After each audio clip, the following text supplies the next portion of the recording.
Dalam hal apa? Ya saya nggak Apa tahu. kalau Yesus jalan di atas air kita harus ikutin? Ya. Misalnya Apa begini, kalau Yesus itu jalan di padang gurun barefoot kita ikutin? Kita nggak misalnya seperti Yesus- kalian. Misalnya Yesus tuh Islam atau Kristen? Islam, sehat bang. Puji Tuhan. Alhamdulillah. Nabi khair. Nabi umat Muslim itu Nabi Muhammad. Kalau di Kristen itu kan Yesus tuh ya. Kalau di agama Islam itu Anda mau menyamakan Muhammad dengan Yesus itu maksudnya tidak, bagaimana? stop, belum, tidak. Kalau Yesus itu bukan sekedar nabi. Jangan kamu pikir pikiran Anda tidak terbaca dengan saya. Anda mau menyamakan Muhammad dengan Yesus ya go on, silakan, nanti di akhir Anda akan bertanggungjawabkan ya. Bukan itu pertanyaannya, bukan itu. Ya makanya bangun narasi itu jangan yang bikin jangan kamu dipotong. terketir, Maksud saya jangan dipotong dulu. saya berhak memotong karena saya host di sini, dan kalau misalkan narasi karena kamu ngaco ya saya potong. Kalau kamu tidak siap ya nggak usah diskusi. Enggak, yang kamu maksudkan tuh bukan begitu. Ya udah lanjut aja bro. Ya. Kalau di Yesus itu ada istilah, saya ini kurang tahu ya, kurang paham. Ada istilah sunnah apa tidak? Kalau yang misalnya apa yang dikerjakan sama Yesus itu kita mendapatkan pahala. Bagaimana itu Bang Joseph? Tolong Bang Joseph. More specific please. Dalam hal apa? Ya saya nggak tahu. Apa kalau Yesus jalan di atas air kita harus ikutin? Ya. Misalnya apa kalau Yesus itu jalan di padang gurun barefoot kita ikutin? Kita nggak seperti kalian. Misalnya Yesus tuh kan gondrong tuh, setahu saya kan gondrong, kita bergondrong dapat pahala, betul nggak gitu? Ada nggak begitu tuh? Nggak ada. Gitu ya. Perbuatan yang kita lakukan itu bukan untuk menyogok, bukan untuk dapat reward. Emangnya kamu itu beriman dengan member Ponta Alfamart?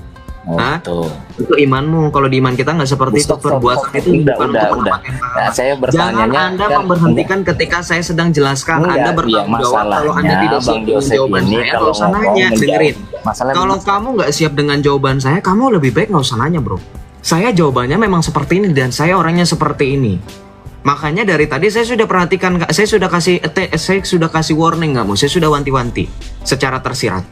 Jangan ngomong itu, jangan cepat di mulut, otak lama. Harusnya itu berbarengan. Malah harusnya lebih cepat otak daripada mulut. Jadi ketika kamu berbicara, kamu sudah harus siap tentang reaksi apa yang kamu dapatkan ketika ada orang lain yang mendengarkan omonganmu. Kebetulan kamu berhadapan dengan saya, ya kamu harus siap apapun reaksi dari saya. Ya, saya sudah menjawab. Di dalam kekristenan, apalagi ajaran iman Katolik, betul saudara, iman tanpa perbuatan hakikatnya mati. Yakobus 2 ayat 19 sampai 20. Saya kasih dalilnya buat kamu ya. Kita buka surat Yakobus 2 ayat 19 sampai dengan 20. Kita buka. Kamu percaya bahwa hanya ada satu Allah saja itu baik, namun setan pun gemetar. Hai manusia yang bebal, maukah engkau mengakui sekarang bahwa iman tanpa perbuatan adalah iman yang kosong? Bukankah Abraham bapa kita dibenarkan karena perbuatan-perbuatannya ketika ia mempersembahkan Ishak anaknya di atas mezbah? Kamu lihat bahwa iman bekerja sama dengan perbuatan-perbuatan, dan oleh perbuatan-perbuatan itu iman menjadi sempurna. Jadi bukan menekankan perbuatan, bukan hanya menekankan iman, tapi harus balance. Iman dengan perbuatan itu harus balance. Dan perbuatan itu once again bukan lagi seperti konsep member Ponta. Kamu pernah ke Swalayan ya, yang tadi saya sempat agak keceplosan sebut mereknya itu, dari A itu ya, logonya lebah, tahu ya. Selesai di kasir bayar, ada membernya kak, nanti masuk poin di situ karena kamu sudah membeli produk mereka senilai apa. Nggak seperti itu. Itu kan konsep seperti itu ya. Nggak, di kami nggak ada konsep pahala nanti ditimbang-timbang gitu. Dikatakan menghitung amal perbuatan itu bukan berarti kemudian perbuatan kami bisa dikira-kira, yang ini yang wajib, yang ini nilainya 100, yang ini poinnya 50. Nggak ada seperti itu, konsep seperti itu saudara. Sehingga dalam Islam itu ada konsep namanya wajib, ada fardu ya, fardu ain ya, kan kayak gitu, sunnah muakkad dan seterusnya. Itu konsep-konsep kalian, nggak ada di kami. Istilah-istilah itu juga nggak mengikat seutuhnya kok. Ada beberapa ketentuan yang boleh kalian tidak lakukan dengan kondisi dan persyaratan tertentu, bukan begitu? Ya begini Bang Joseph, maksud saya itu dengarkan dengan baik. Jawaban Bang Joseph itu saya senang sekali. Cuma akan menjadi agak, ketika dibandingkan, enggak kayak kalian, enggak kayak agama, kayaknya enggak, stop di situ dulu Bang. Jadi kan saya tanya seputar agamanya Bang Joseph begini-begini. Jadi ada keilmuan yang saya dapat. Tapi ketika menjadi, makanya saya kata tadi, nggak kayak agama kalian, nggak kayak Islam, saya nggak butuh jawaban itu gitu loh Bang, ya kan? Saya menanyakan tentang ya sesuai dengan agamanya Bang Joseph gitu. Jadi Oke, Bang, perhatikan next. bro, kalau diskusi, kalau kamu nggak mau dibahas agamamu, jangan kamu buka narasi kamu dengan membandingkan agamamu. Saudara yang 1.400 orang mendengar nggak tadi dia membuka pertanyaan dengan narasi membandingkan, kan kalau di kami di Islam itu Nabi Muhammad, di Kristen itu kan Yesus. Anda membuka celah bagi saya untuk akhirnya mengkomparasikan. Makanya saya bilang, come on orang Islam, make sure kalau kalian naik ketika request itu jangan sampai otak kalian ketinggalan di bawah, sehingga tidak dibawa ketika naik. Saya itu bereaksi ketika kalian memberikan aksi. Saya akan bereaksi sesuai dengan pepatah, tidak ada asap kalau tidak ada api. Tadi saya sudah kasih wanti-wanti, jangan membandingkan kalau kamu nggak mau dibandingkan. Kamu yang buka perbandingan tadi, di Islam begini bro, kan di Islam begini, di Kristen nih. Kamu yang duluan kok malah jadi playing victim. Pertanggungjawabkan ya apa yang kamu lakukan. Sekarang jadi saya tanya sekali lagi, kamu masih mau membahas tentang komparasi atau tidak? Oke, kita next question Bang. Ya, enggak, saya bikin kesepakatan dulu, make an agreement supaya kedepannya kalau kamu mau tanya lagi, saya nggak akan membandingkan sesuai dengan kesepakatan. Kamu mau dibandingkan dengan agamamu atau Saya tidak? masuk ke roomnya Abang Joseph ini ingin mengetahui tentang Nggak paham kekristenan gitu loh Bang. Ya sudah, berarti tidak mau dibandingkan dengan imanmu ya? Oh jangan. Ya sudah, Jangan. lanjut. Nah, oke. Kalau di Kristen itu minum alkohol itu boleh kan Bang? Apakah ada kadarnya, ada ketentuannya, bagaimana sehingga kalau mabuk itu berdosa apa tidak Bang? Minum alkohol. Iya, jangan sampai memabukkan. Oh. Kalau misalnya segelas, 2 gelas, misalnya di acara, saya kan punya teman juga tuh yang non muslim juga kan. Kamu ngerti alkohol nggak? Kalau kamu berbicara alkohol itu ada kadar-kadarnya bro. Nggak cuma dari iya, berapa gelas. maksud Dan saya itu juga itu. tergantung bagaimana kesanggupan pribadi. You just speak like you are not knowing anything about alcohol. Tapi Artinya seolah-olah ada kadarnya ya. Sampai bagaimana itu? Apakah sampai memabukkan baru dia berdosa? Apa kalau dia tidak mabuk dia tidak berdosa, begitukah Bang Joseph? sebenarnya dilarang, tapi beberapa mengenai budaya dan tradisi diperbolehkan dengan alasan, mungkin ada yang alasan kesehatan, ada demi kehangatan dan seterusnya, itu nggak apa-apa. Tapi kalau secara tegas ajaran gereja sebenarnya melarang gitu. Oh gitu. Mm-mm. Soalnya ini apa, nggak sengaja tadi itu. Kenapa kamu keluar aplikasi? Kenapa kamu keluar aplikasi? Bro, keluar aplikasi nggak membuat suaramu bisa terdengar, by the way. Halo. Baru kedengeran. Ya. Soalnya di Indonesia itu memang beberapa provinsi-provinsi yang memang mayoritas Kristen itu banyak mengkonsumsi alkohol. Nggak usah Makanya framing itu, ya. Kamu nggak usah jadi seolah-olah membolehkan. Lu nggak usah jauh-jauh. Lu lihat Jakarta, target pasarnya itu semua kalau orang-orang pulang ngantor pada clubbing di daerah SCBD itu mayoritas namanya Muhammad, yang Islam. Teman-teman gue itu kebanyakan Islam, tau nggak? Yang sering ngajak saya, kalau bisa saya tampilkan di chat WA, itu semuanya Islam. Kalau kamu berbicara data statistik, data kamu tuh yang benar. Datanya seperti apa? Makanya saya Minta sama kamu buktikan datanya. Saya minta datanya. Kamu udah mulai framing. Jadi jangan kayak jangan kayak hipokrit, bro. Selumbar balok di matamu tidak kamu keluarkan dulu sebelum kamu menghakimi orang lain gitu loh. Baca survei nggak sih?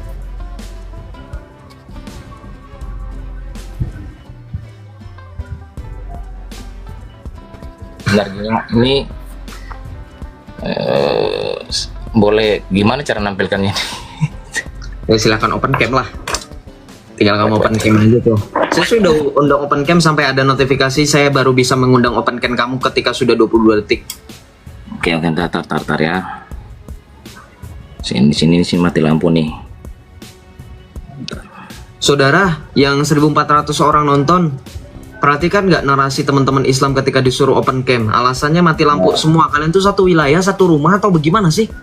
Kok alasannya sama semua? Kan. Maksudnya di saya nggak mati lampu ya? Saya pengen mati lampu biar ada alasan saya nggak open cam gitu loh. Sebentar bang. Bentar ya. Iya. Alasannya sama semua masalahnya, betul nggak saudara yang nonton di TikTok sama gini aja Bang Joseph, saya nggak tahu caranya bagaimana. Yang jelas coba itu tadi sudah open cam kamu. 300 yang di sebentar ya.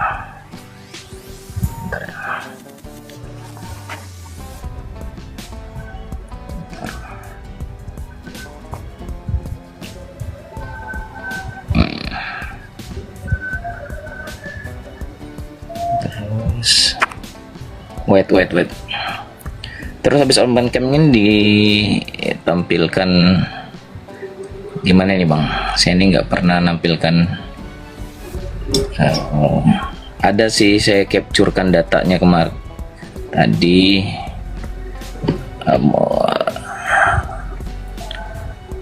Nggak tahu sih nih bang.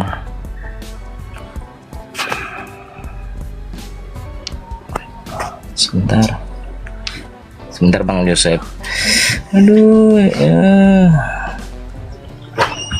Mau saya bukakan? Ini saya yang bukakan aja. Ya, coba Bang Joseph buka di data box Bang. Saudara perhatikan di sini.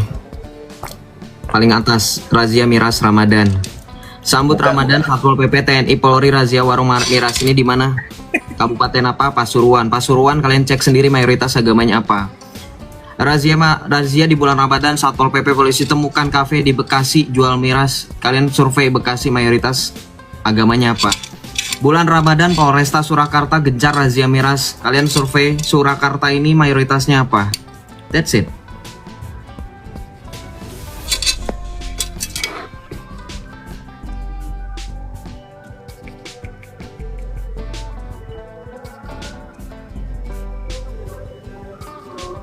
Dari 3 wilayah ini sudah tahu kan ini mayoritasnya apa?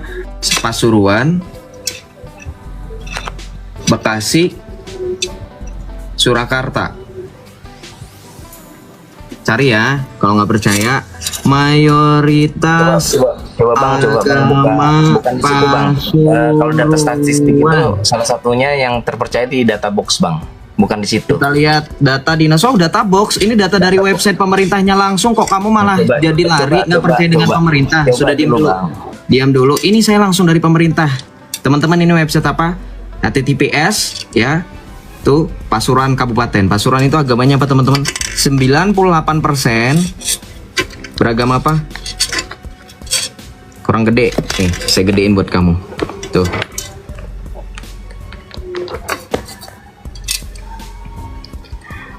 Nih, Kristen itu berapa nih? 0,44%. Beragama apa Kristen? Katolik berapa? 0,15% beragama Katolik. Kurang lagi, oke, mayoritas agama Bekasi. Tadi kan juga ada Bekasi. Kita buka data dari BPS ya. Kita bapak BPS ya. BPS kita buka di sini. Mana Bekasi? Nih, Islam yang paling pertama dan paling ini agak ini ya. Islam yang paling pertama dan paling unggul. Tuh. 240.000, 93.000, 130.000, totalnya kalau di total 2 juta.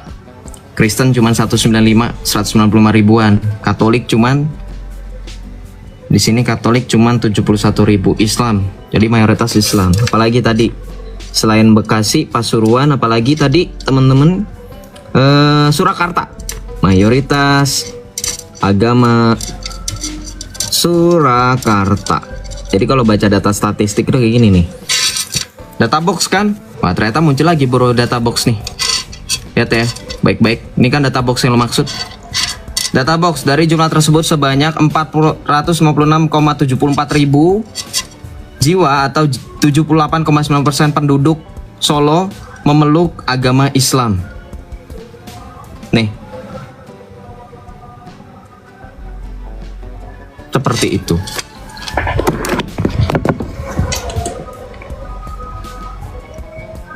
Terus apa yang mau ditampilkan di situ? Data box itu dari mana dulu? Bentar.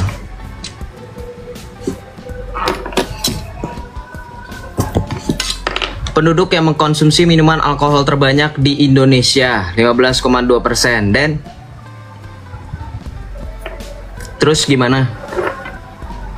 Terus kenapa dengan adanya minuman alkohol? Terus kenapa? Silakan dibuka mic-nya.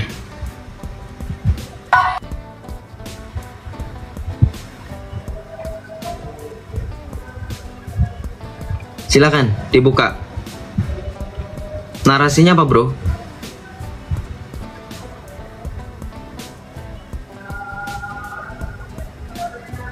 Halo.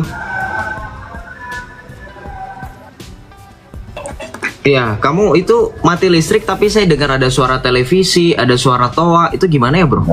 Itu HP bang, sorry bang. Oh ya udah, silakan. Apa lagi?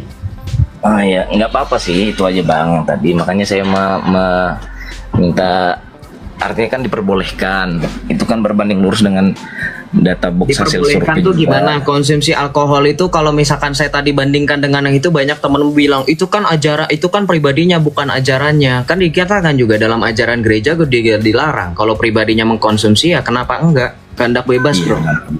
Ya nggak masalah, makanya itu kan sesuai juga dengan hasil data bahwa di 10 provinsi yang terbanyak meminum alkohol itu memang provinsi yang mayoritas non muslim, gitu aja sih. Iya, tapi persebaran datanya apakah kamu yakin yang konsumsi nilainya 15,1 itu isinya orang Kristen semua? Iya, kalau melihat dari provinsinya kan memang rata-rata mayoritas non muslim juga seperti itu. Di NTT emang Kristen semua, ada Islam. Iya, tapi persentasenya kan lebih banyak non muslim bang ya. Terus persentasenya kebanyakan non muslim itu coba ditampilkan lagi di data boxnya itu apa? Ada nggak di situ? Aduh, sel. Nggak ada. Nggak ada. Kamu nggak ngerti cara baca statistik kan? Di situ cuma ditulis nilai 15,1. Saya tanya balik, kalau nilai 15,1 itu didapat dari mana? Coba persentasenya.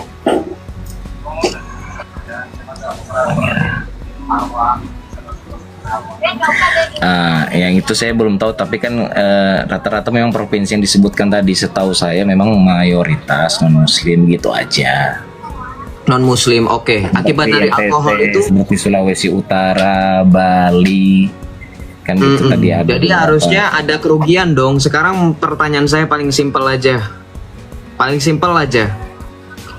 Menurut laporan, kalau orang menurut logika kita, kalau orang alkohol itu pasti menunjukkan tindakan kriminal, betul nggak? Bagaimana? Ya, jadi kalau ada yang orang minum alkohol itu kan bisa bertindak kriminal, betul nggak? Bisa jadi. Nggak bisa jadi, bisa iya, bukan bisa jadi, memang iya. Sekarang kamu cari salah satu dampaknya paling simpel itu adalah pemerkosaan. Coba cari provinsi paling tinggi tingkat, kita nggak sebut pemerkosaan ya, pemerkausan, kita pelintir supaya nggak kena ban TikTok. Pemerkausan paling tinggi di Indonesia, kamu buka provinsinya apa? Gimana itu? Go ahead, silakan pakai internet kamu, jangan pakai internet saya, nanti saya dibilangnya pembohong.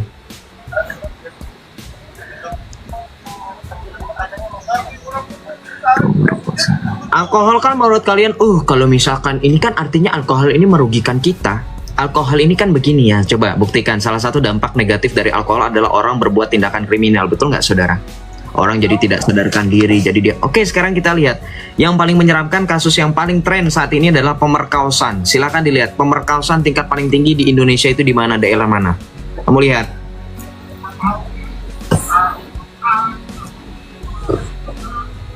Jadi orang minum alkohol itu memang mereka atas pertanggungjawaban pribadi mereka. Kalau mereka orang yang dewasa, silakan dicek. Udah ketemu belum? Kalau belum saya bantu kamu. Tapi kalau saya bantu jangan ada alasan AU ya. Wah, itu Joseph datanya buat. Enggak lah. Ya. Ada nih. Ya. Di BPS tahun 2002, sepanjang tahun 2022 yaitu di Aceh, Jawa Barat, Jawa Timur, Sulawesi Selatan. Di Aceh, Jawa Barat, Jawa Timur. Kenapa yang paling tinggi, tiga tertinggi itu mayoritasnya Islam? Aceh loh. Yang paling pertama, nomor 1. Di Aceh itu diterapkan hukum syariat Islam nggak? Kenapa ya? Justru kan kalau kita ada aturan kayak gitu kan kita jadi takut ya dicambuk di depan muka umum oleh Algojo gitu. Tapi masih tertinggi 135 kasus per tahun 2022. Kenapa ya? Mayoritas Islam loh.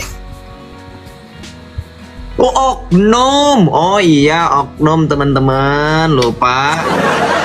Oknum. Kalau khusus mereka ada kata kuncinya. Ada kata kuncinya oknum. Kalau kita harus dipaksa, itu ajaranmu kan, itu ajaran. Kalau kita harus kayak gitu. Kalau mereka kata kuncinya apa? Passwordnya apa? Oknum.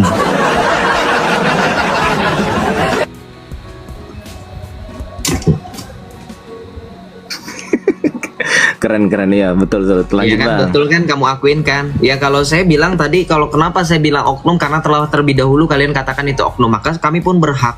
Karena kami pun kalau dikatakan ada larangan, ada sesuai dengan aturan gereja Katolik melarang miras, Oh iya, obat-obatan terlarang. kadarnya itu berapa Bang? Kadarnya Bang Joseph?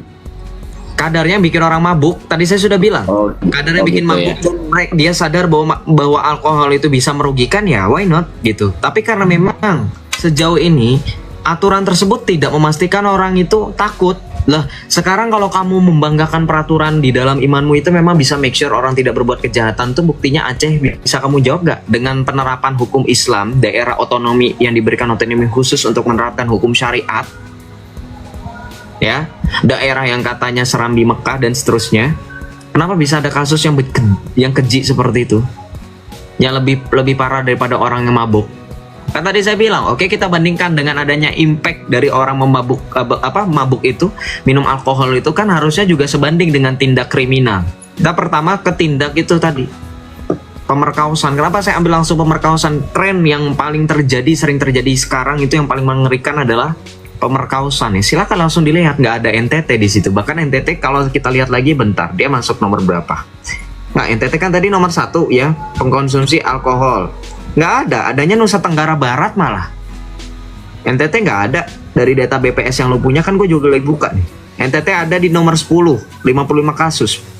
Paling rendah setelah Aceh, Jawa Barat, Jawa Timur, Sulsel, Sulut, Lampung, NTB, Sumsel, Jakarta. Yang paling tinggi justru orang yang katanya anti dengan alkohol. Gimana tuh?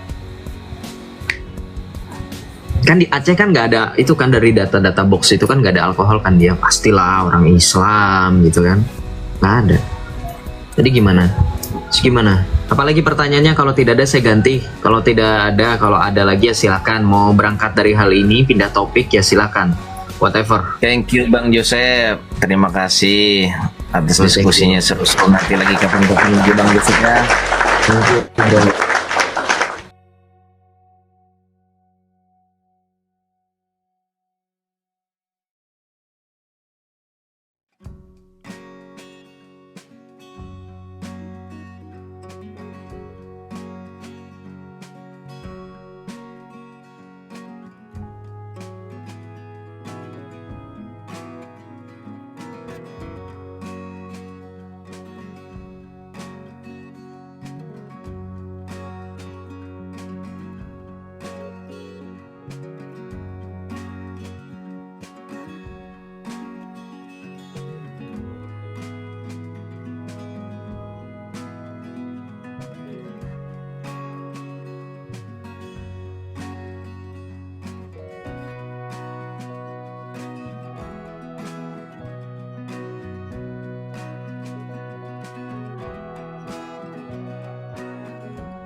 Yohanes 16 ayat 1 sampai selesai.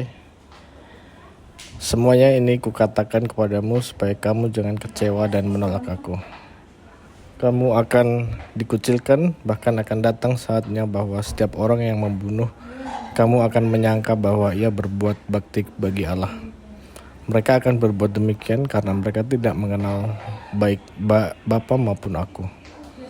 Pekerjaan penghibur. Tetapi semuanya ini kukatakan kepadamu, supaya apabila datang saatnya kamu ingat bahwa aku telah mengatakannya kepadamu.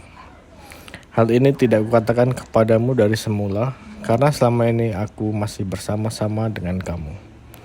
Tetapi sekarang aku pergi kepada Dia yang telah mengutus aku, dan tiada seorang pun di antara kamu yang bertanya kepadaku, kemana engkau pergi?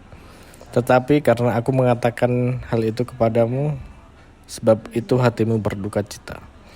Namun benar yang kukatakan ini kepadamu adalah lebih berguna bagi kamu jika aku pergi. Sebab jikalau aku tidak pergi, penghibur itu tidak akan datang kepadamu.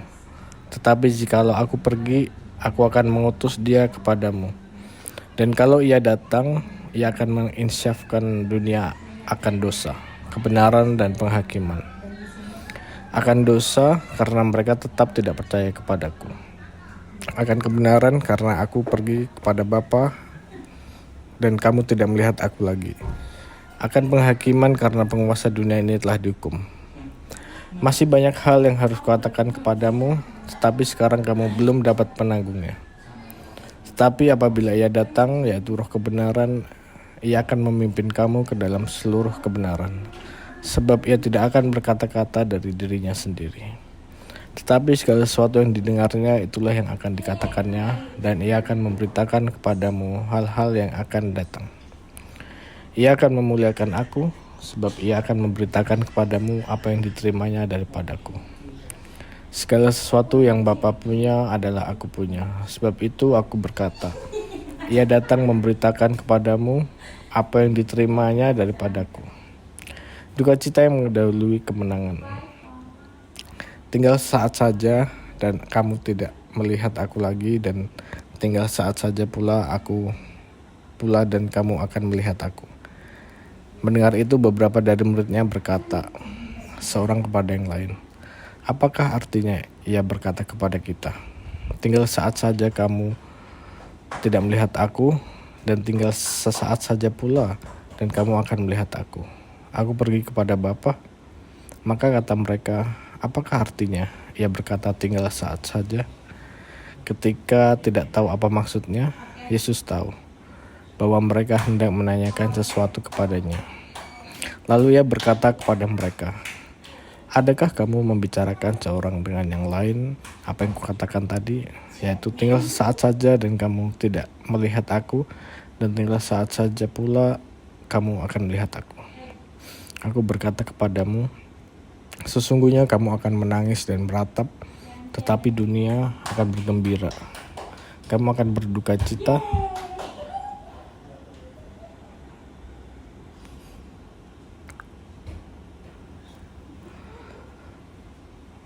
tetapi dunia akan bergembira.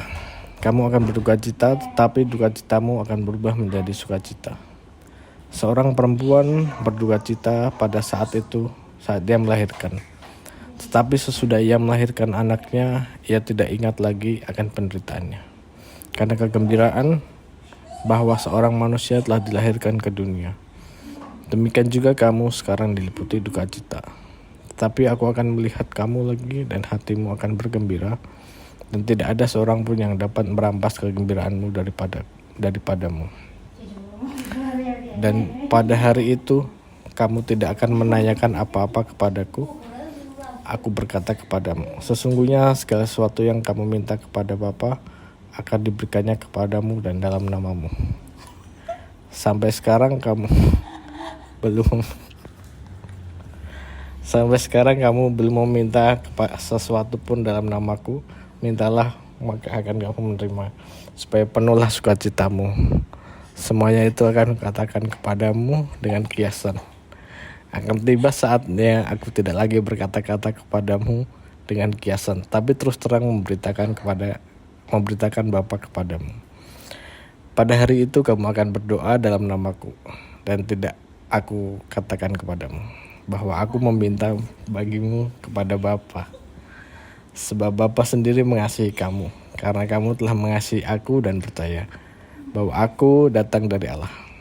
Aku datang dari Bapa dan aku datang ke dalam dunia. Aku meninggalkan dunia pula dan pergi kepada Bapa. Kata murid-muridnya, lihat, sekarang engkau terus terang berkata-kata dan engkau tidak memakai kiasan.